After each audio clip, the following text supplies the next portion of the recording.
Just Cause is a very well known and popular game that was first released in 2006 and has released 3 more titles since then. The last game was released in 2018, however sales were much lower than producers of the game expected. But in today's video we're going to take a look back at the first Just Cause to be released, and I'm going to let you guys know if it's worth buying and playing in 2021.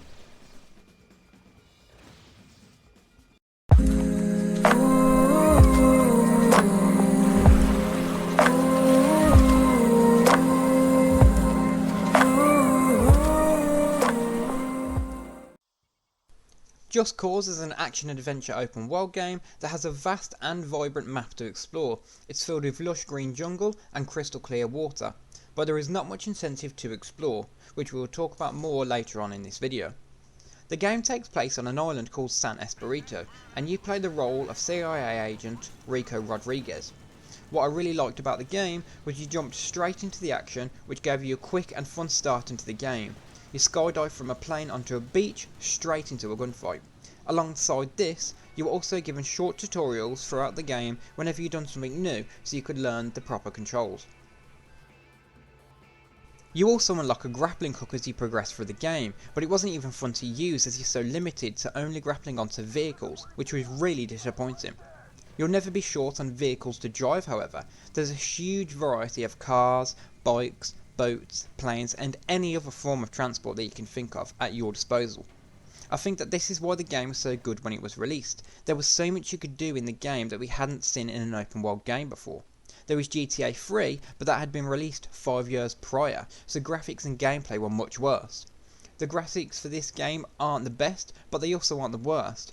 I think so much detail has been put into the world, such as the hills and the trees and the sky and the sea, so when you're in a plane, the map looks amazing even in 2021.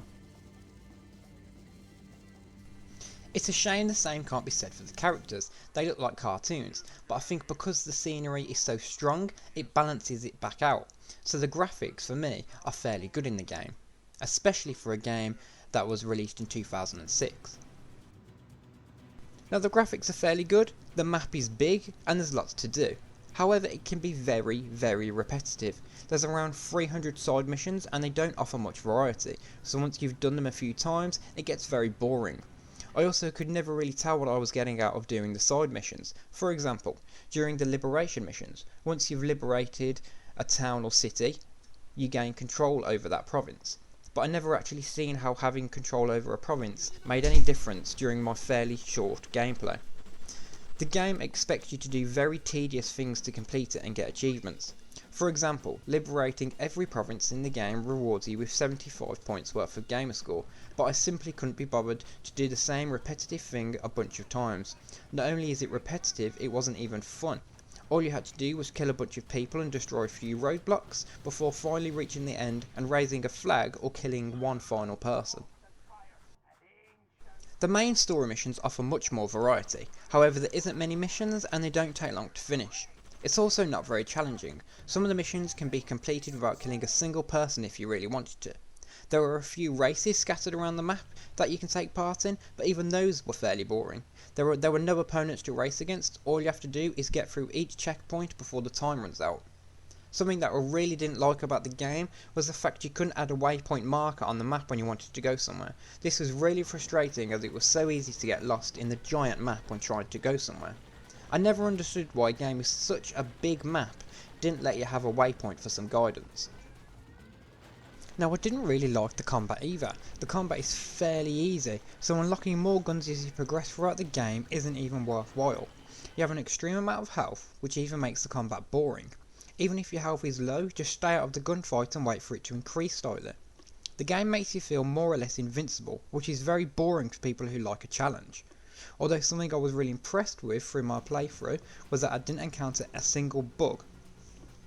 The game is around £10 on the Xbox store, or you can find it much cheaper online. But is it worth getting? I think you can have fun with this game.